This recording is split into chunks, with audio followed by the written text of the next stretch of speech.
Hey, everybody. Welcome. Super excited to bring this podcast to you. This is the first edition of Over Coffee. And this is a podcast that Larry Davis and I have come together to bring to you. And it's about stories of hope and inspiration. And we just want to bring some really positive things into people's lives.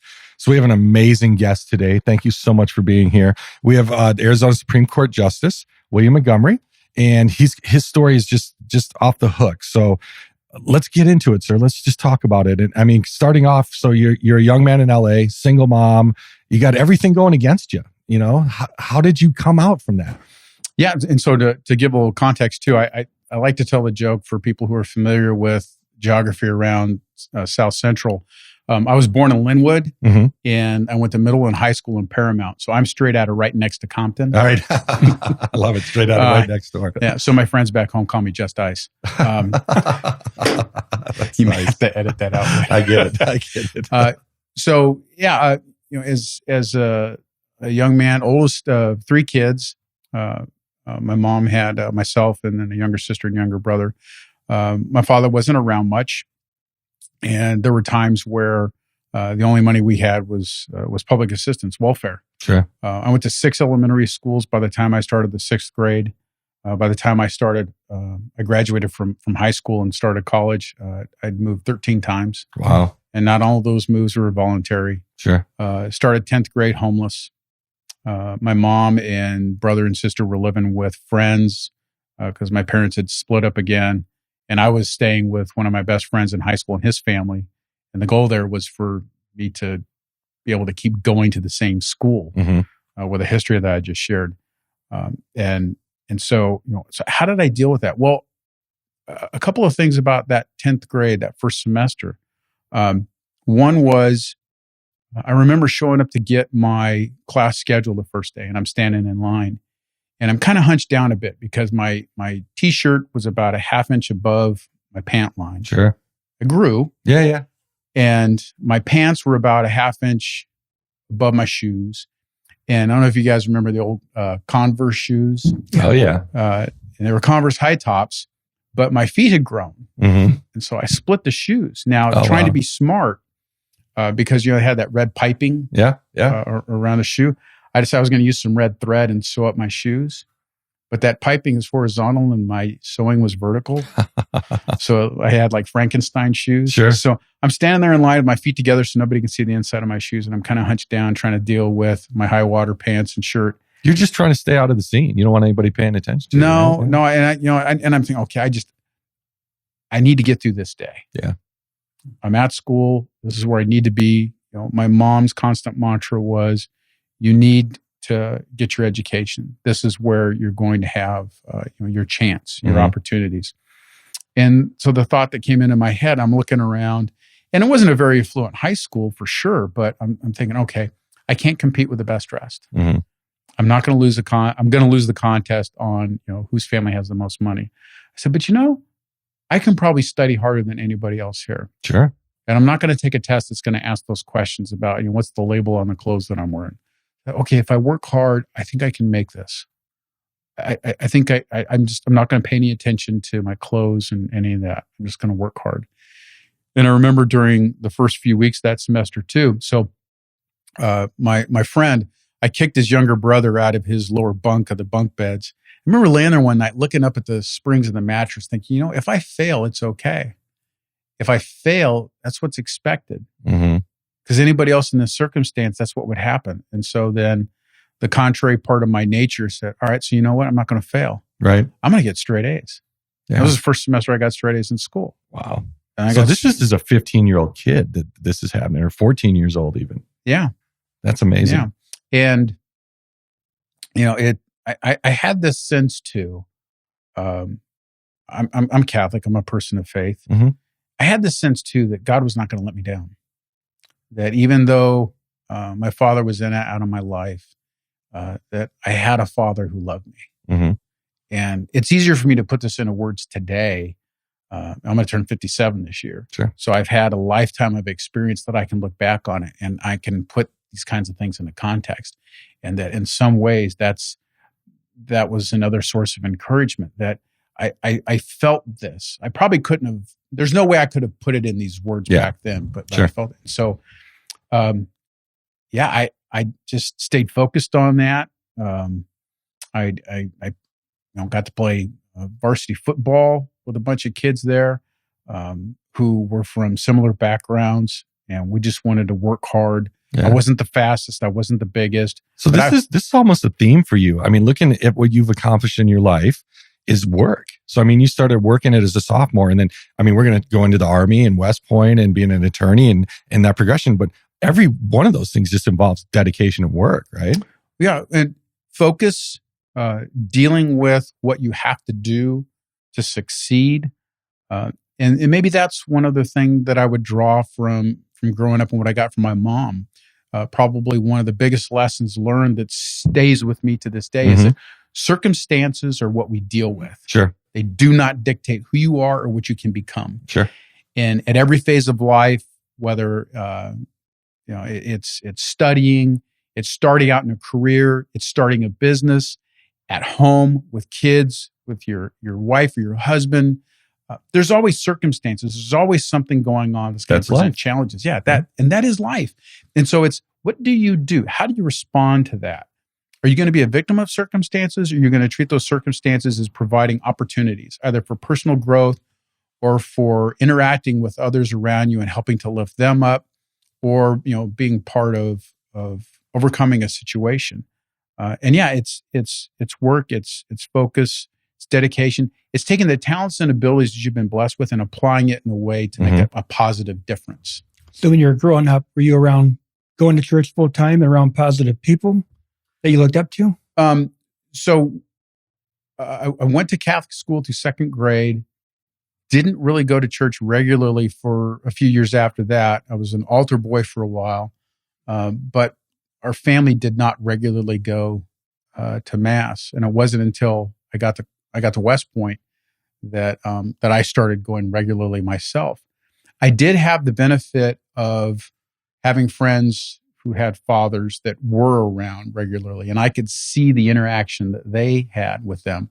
I could see the role and the modeling from my friends' fathers, and that was something that I think I latched onto as well. So, this is what good can look like. And then coaches, the coaches at my high school, because they dealt with kids from difficult circumstances. So the message I always heard was, work hard, don't quit. Just because the guy on the other side of the line from you is 6 inches taller and 50 pounds heavier, have better technique.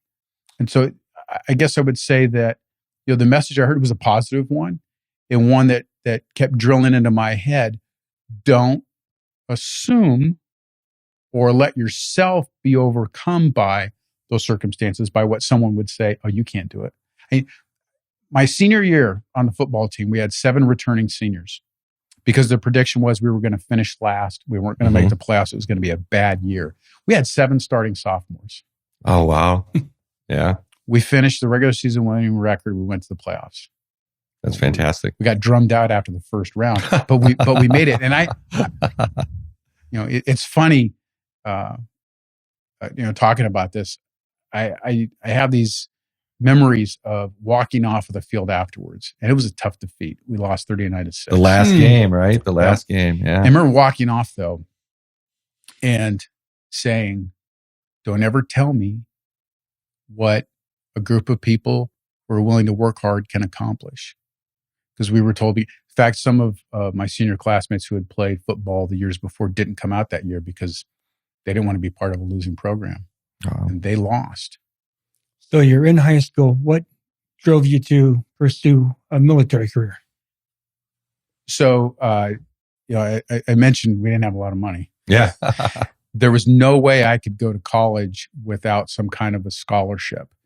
And so I had a chance at a Naval ROTC scholarship with a Marine Corps option, or I wound up having this opportunity with West Point. Now, I didn't find out about West Point until the summer between my junior and senior years in high school. Wow. Which is way too late. Yeah. and I had classmates, and I still meet young men who've been dreaming about going to West Point since they were, in the third grade. I didn't know anything about it. I was the alternate delegate to Boys State that summer. Mm-hmm. And that summer, the American Legion Post had enough money, so they sent both the primary and the alternate. Oh, that's cool. So it's a jump start. Yeah. So I got to go to Boys State in California. I go to my dorm room at Cal State University, Sacramento. And on the desk were all these information cards. This is pre-internet. All these information cards about colleges and things. And in the middle of it was this one card for information about West Point. And so I filled it out and sent it in. I got a pre-candidate questionnaire packet. I filled it out. And even with all the turmoil and constant moves and everything, my mom had made sure that I got to play some sports. I was in the Boy Scouts. I had leadership opportunities with clubs in high school. And so I'm checking off all these boxes. And as a result of that, I get contacted for an interview. And that's, kind of led me down that path. Mm-hmm. And I figured, all right, one way or the other, I'm going to wind up with a military career because that's the only way I can get an education. Yeah. And get out, right? And get out of the situation. Well, yeah. And have other opportunities. Mm-hmm. And so I figure, all right, I go Naval ROTC at UCLA, which was the only other school I applied to, or I could go to West Point. Let's see, if I go to war, that would be really bad. So I should go to the school that's going to prepare me the best. Yeah, right. And that's what, ultimately took me to go to West Point. That's amazing. So, West Point breeds career officers, right? Mm-hmm. So what clicked for you to decide, hey, I'm going to do this for, my commitment, my 7 years and do other things with my life? What kind of drove you down that path? Well, so I when I was making that decision too, because as you mentioned, there's a commitment afterwards. So There's a 5-year active duty commitment. And I knew that if I made that decision, I was planning out the next 9 years of my life. Right. Well, I'm 18 years old. Yeah, it's a big one. Yeah. I didn't think that far ahead. Mm-hmm. Yeah. I'm just thinking, all right, I want to serve my country.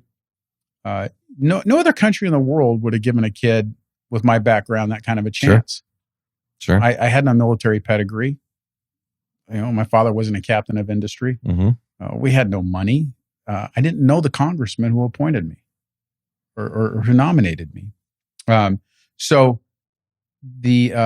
I go, and while I'm there, now mind you, I knew about General Patton, sure, Eisenhower, Grant, the big names, the big five. Yeah, some more, famous people who graduated from there. The history department at West Point has a great motto. Mm-hmm. Much of the history we teach was made by people we taught. Oh, that's fantastic. That is great. Yeah. And so I went there and I soaked it up. I remember that very first day walking around and looking at all these buildings and thinking, MacArthur. Yeah. Here and Pershing and Grant, Eisenhower and Patton and Bradley and all these men who had served. And then I thought, well, I can do this. Mm-hmm. If I work hard, yep, if I apply myself, I can do it. And I didn't graduate at the top of my class, but I graduated in the top group of my class. And then thought, okay, I'm going to keep an open mind about a 20-year career in the military. And so that's how I went into it. Though my very first 6 months in the Army, mm-hmm, I had 1 day in the field. Oh, wow. Because I got commissioned in 1989. The Berlin Wall came down, pieces breaking out all around the world. Sure. People were holding hands and singing Kumbaya. Yeah. So we were mothballing tanks. I was an armor officer. Yeah. So we were mothballing tanks and shipping them off to depots for storage. Right. And then this guy named Saddam Hussein decided he was going to got to dust everything back off and bring it back out. Huh? Yeah, because nobody bothered to tell him that this was now an era of peace. And so you went to the war you were preparing for. Yeah, I wound up doing that. Yeah, but before that, I was thinking, after my 5 years are done, I'm gone. Sure. I'm not learning enough to be able to teach others. But after that experience, that also, the old Army mantra: "Be careful what you ask for." Yeah, because you just might get it. Yeah. So I came back from that and decided then I was going to stay at least until I had the chance to command. And then after I got to command an armored cavalry troop, that's when I made the decision to leave active duty. The Army wanted me to become a foreign area officer and learn a foreign language. And I would have spent a lot of time at embassies and then at the Pentagon. Sure. And I didn't want to have a desk job. But the affirmation that was the right decision to do that came 2 months to the day after I started working in Silicon Valley. That's where I met my wife. Oh, wow. Fantastic. There you go. That's great. So that's great. That's kind of how that then played Sure. out. So what leads you to the tech world coming out of the Army? Well, I went to a hiring conference in San Diego for junior military officers. And of all the companies that I interviewed with, one of them was a semiconductor capital manufacturing equipment company. So they made the tools that Intel and other companies use to make their chips. Sure. And it involved physics, chemistry, mechanical engineering, biology, electrical engineering, all this stuff. And wow, I haven't done anything like that before. This would be fun. I could use all these other different aspects of my undergraduate degree. But half of it was in math, science, and engineering. Half of it was that, none of which I enjoyed. Yeah. Well, yeah. But that's a lot. But it was intellectually interesting to do that. And the other jobs that I had been offered, I remember in the interviews for them, it was always, oh yeah, that's just like something I had done. I didn't want to go do something I had already done. Sure. So it was that's what the draw was. And then I went to work for a computer manufacturing company after that. And then got tired of the cyclical nature of semiconductor, the semiconductor industry, and that then led me to think about going to law school, and brought my wife and I here to Phoenix. So that's just amazing, because most people, they look at law school from day one, right? I mean, they start their undergraduate, and this is what I'm going to do. And I mean, you got a big swing in there. I mean, you go off to war, you go to work in tech, and then decide to be a lawyer. That had to be hard in and of itself. It was. So I went to law school about 10 years after my undergrad degree. So I wasn't the oldest, but I was among the oldest students there. And you're right, as we're talking about this, maybe this is the theme. I got there and I treated it as a job. Yeah, work. So I went to class, each day of law school, that was my job 8 to 5. And then because I was married and I wanted to end law school with the same wife I started with, I made sure that, in the evenings, that was couples time. Sure. Stay connected to my wife and not get caught up in this law school environment. And so, that's how I treat it that way. And I did really well in law school. It was 3 years of studying. I joke that law school is just 3 years of study to qualify you to take a test, so that you can then get licensed to be a lawyer. Right. Yeah. Were you working at the same time going to school? No. Well, the first year couldn't work. It was a full-time program. There were no evening or part-time programs available. So the first year I didn't work. My wife was the sole breadwinner. And when we first moved here, she was the HR manager at the Phoenix Zoo.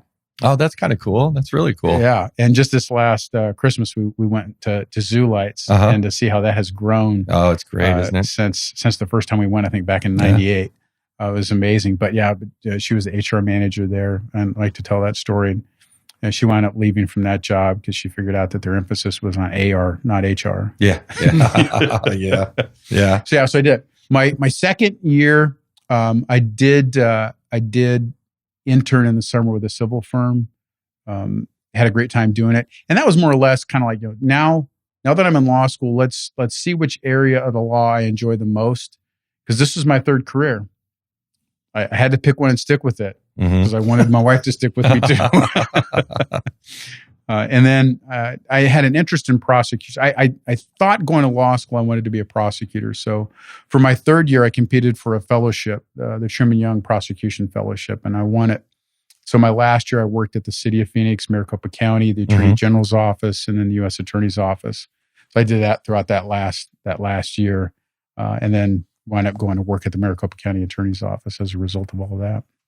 So this is another. Sorry, go ahead. You're also a father too. Yeah. Yes. When did the kids come up? So, our son was born in 2003, and I was working full time at the county attorney's office as a line prosecutor, and that was just awesome. It is awesome. I was there when he was born, and I got in trouble too because after a baby's born, the nurse will bring him over to sort of this warming table, and they work on the baby to get him to cry. You want to make sure lung function's going well. Sure. So he's crying, and they hand him to me, and I start to comfort him. to get him to stop crying. And then I say, don't do that. We want to hear him cry. Oh, all right. But so I'm the dad. That's my job now. I got to take care of this guy. Yeah. And we walk out of the delivery room, and the first thing that they want you to do is put a diaper on him, bundle him up, and feed him. So I go to put the diaper on. The nurse comes over. She goes, "You need any help?" I said, "I've prepared for this. If I'm going to make a mistake, you can step in. But otherwise, I'm going to have to figure this out. And I think I know what I'm doing." Yeah. And then I bundled him up and, turned him in a little burrito. And the nurse was like, "Oh, that's pretty good." I said, "Wow. I told you, I prepared for this." I love it. I love it. And our daughter was born 2 years later. And again, that was tough. Our daughter was 5 weeks premature. Oh, wow. And she was born the day after my mom's funeral. So my mom passed away a week before our daughter was born.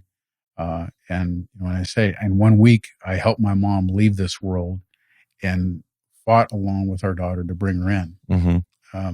But the two most important jobs that I have is to be a husband and be a father. And the thing that I also learned early on was, the best thing you can do for your children is to love their mother. Sure. It's all this other stuff that I've been able to do. And I'm sure if folks want to Google or go to the court website and see what my bio is, that's all great. Those are accomplishments that certainly I am proud of, but that's not what's fulfilling. What's fulfilling is being a husband and a father. And, from how I grew up, I didn't have that. I guess you could say I did have a choice to make. Which path was I going to follow? Was I going to follow the one that was predictable from the standpoint of anybody else from these circumstances? This is what's going to happen to them. Or was I going to follow a path to say, because Larry, you were asking me earlier about people who I may have been around who had a positive influence. Or was I going to follow a path where I was able to see that in a comparison, not having a father around is hard on the mother of your children, and it's hard on the kids. It makes life way more difficult than it needs to be. Or was I going to be someone who would be dependable and people could count on for love and support and encouragement? And I decided, I think that's what I'm called to do. I wouldn't have had all these opportunities if God didn't want to use me for a good purpose. And so whatever my kids wind up doing, good for them. As long as they wind up being happy, healthy human beings, and they're able to pursue a vocation that uses the talents and abilities that they've been blessed with, then I think I've done my job. But being a father is awesome, and watching your kids grow up into the human beings that there's nothing better. Yeah, it's pretty impactful, isn't it? It's crazy to see, for sure. So that's just a true story of hope, right? I mean, you're coming out of just super, super challenging situation. And good question though, like when you have children, you have no experience with this, right? So, you've seen some role models growing up and going through your life. What clicks in you? Is it the church? Is it faith? What guides you to be the parent that you become? It's certainly all of that goes into the makeup of who you are as a man, to be a father. And part of what I always thought about too was, okay, I sort of have a responsibility in interacting with my children to be a father, like God is a father to me. And I think, some of the things that our society struggles with is first, men not being men, men not being the positive role models in reflecting what it is to honor and cherish their wife, the mother of their children, and to be an example and a role model for their children. And I think that in some ways that also makes it difficult for people to look at God as a loving father too. If you don't have a loving father, how can you imagine anybody ever being a loving father? So that was also something that I think certainly impacted how I view my role and responsibility with my children. I want them to see me as someone who holds them accountable, but gives them unconditional love and is forgiving. Those are going to make mistakes. Sure. And looks forward to them picking themselves back up, dusting themselves off, be there to be, their coach, their number one cheerleader, and to help them, again, learn what it is to move through this world, to share some of the lessons that I learned with them, and some of the things that my wife didn't grow up under exactly the same kind of circumstances, but very similar. Sure. Certainly from economic opportunities perspective.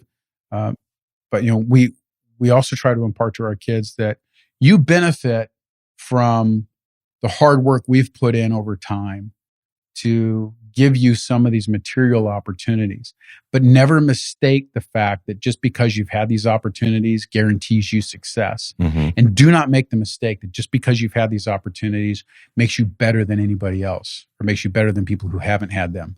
That just now means that you have an obligation Sure. to provide for your families, to carry on and provide this kind of an example and to help out those who are less fortunate. You've had a stressful life from childhood all the way through your adult life.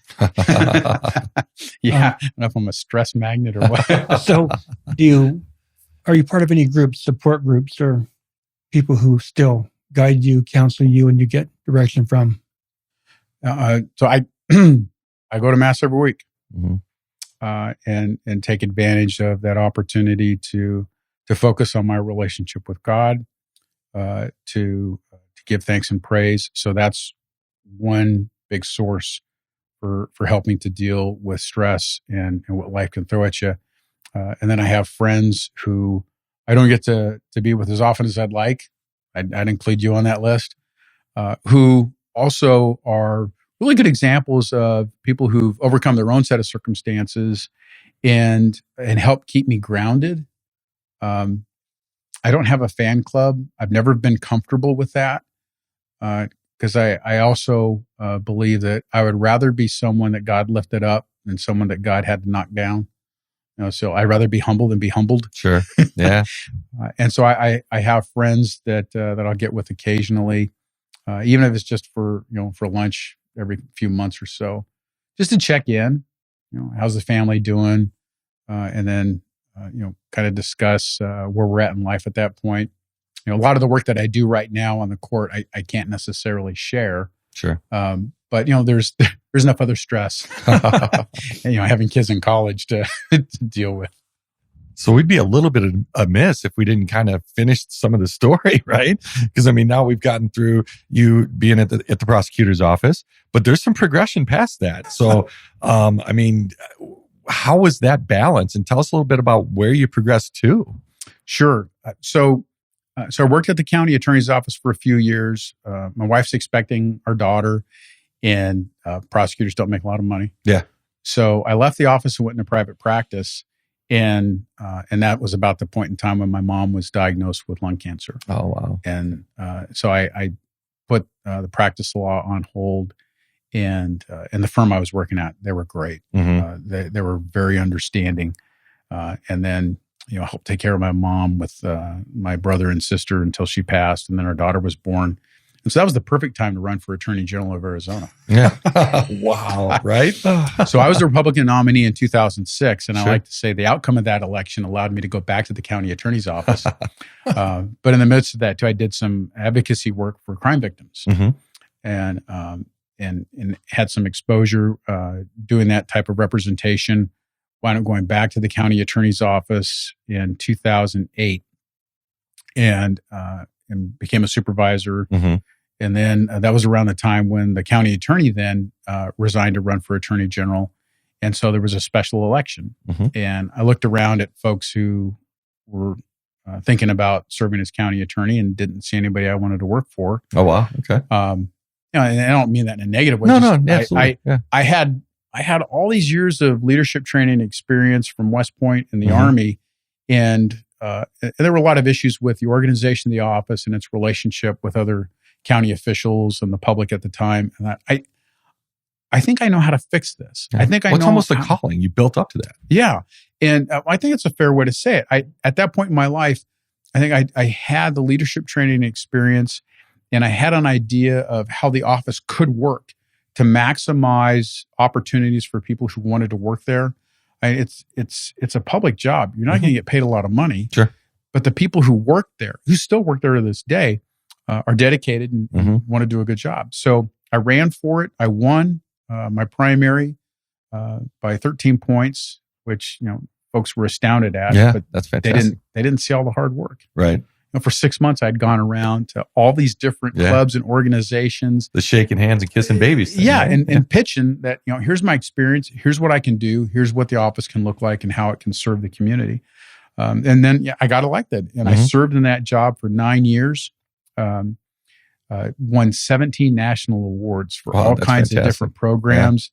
Yeah. We were designated a high-performing prosecution agency by the Department of Justice at the time. And just initiated new diversion programs that kept people out of the criminal justice system. One of those programs, there was a longitudinal study just done. The recidivism rate was less than 5%, when historically recidivism rates for felony offenders are over 30%. Wow. So all of these tremendous outcomes as a result of what we did. So it's September of 2019. Going into 2019, I knew that the election in 2020 was going to be difficult. Yeah. The political scene today is just extremely challenging. And there were three things I was going to have to do in that run up in 2020. I needed to manage what was one of the largest county-based prosecution agencies in the country. There were 1,000 full-time employees. Wow. Or 350 prosecutors, a civil services division of over 100 employees. And then on top of that, I was going to have to raise significant money. In 2016, George Soros spent $2 million of his own money to try to defeat me in that reelection effort. That year, he went after, I think, 11 prosecutors. Me and one guy in Colorado were the only two he didn't defeat. Wow, that's crazy. And so I knew I was going to have to raise a lot of money. So run the office, raise money, and I've got a son starting high school and a daughter who's just about ready to start high school. Sure. And I'm still married. Yeah. To the same woman. Yeah. So I have the responsibility to be a husband and a father. I couldn't do those three things in a 24-hour day. Sure. And I wasn't going to sacrifice my family. So there were a couple of openings on the Supreme Court. I put my name in for that. The first time through, there were folks in the community who could not fathom that someone who had worked hard at leading a prosecution agency for 9 years could leave that behind and then go be an independent, impartial, and objective justice on a court.